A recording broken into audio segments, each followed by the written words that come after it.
YCP అధినేత మాజీ ముఖ్యమంత్రి జగన్ సొంత నియోజకవర్గం పులివెందులపై టీడీపీ కొత్త వ్యూహాలతో ముందుకు సాగుతోంది.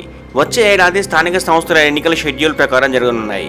సాధారణంగా వీటిని వాయిదా వేసే అవకాశం ఉన్నా ప్రస్తుతం ప్రభుత్వం అమలు చేస్తున్న సంక్షేమ పథకాల ప్రభావంతోనే సమయానికి నిర్వహించాలనే యోచనలో ఉంది. మహిళలకు ఉచిత ఆర్టీసీ బస్సు సదుపాయం, వృద్ధాప్య, వికలాంగ పింఛన్ల పెంపు, ఇతర సంక్షేమ పథకాల నుంచి ఆదరణ పొందుతున్నాయి. ఈ బలాన్ని సద్వినియోగం చేసుకోవాలనే ఉద్దేశంతో స్థానిక సంస్థల ఎన్నికల వాయిదా లేకుండా జరిగేలా ప్రణాళిక సిద్ధం చేస్తున్నారు. ఈ పరిస్థితుల్లో టీడీపీ ముఖ్యంగా తన బలహీన ప్రాంతాల్లో పట్టు సాధించాలని అనుకుంటుంది. గత మున్సిపల్ ఎన్నికల్లో తమ జెండా ఎగరనివ్వని ప్రదేశాల్లో ఇప్పుడు గెలిచి ఆధిపత్యం చూపాలన్న లక్ష్యంతో చంద్రబాబు వ్యూహాలు రూపొందిస్తున్నారు.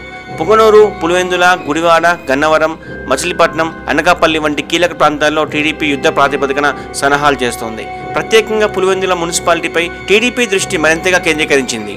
జెడ్పీ ఉప ఎన్నికల్లో విజయాన్ని సాధించిన దెబ్బతో ఆ బలాన్ని నిలుపుకోవడం, వైసీపీని ఇరుకున పెట్టడం, జగన్ ఇమేజ్ని దెబ్బతీయడం ప్రధాన ఉద్దేశంగా మారింది. ఈ క్రమంలో నేరుగా మంత్రి నారా లోకేష్ రంగంలోకి దిగారని సమాచారం. స్థానిక నేతలకు పూర్తి సహకారం అందిస్తానని హామీ ఇచ్చి పార్టీ బలాన్ని పెంచే విధంగా పలు కార్యాచరణలు చేపట్టేందుకు సిద్ధమవుతున్నట్టు తెలుస్తోంది.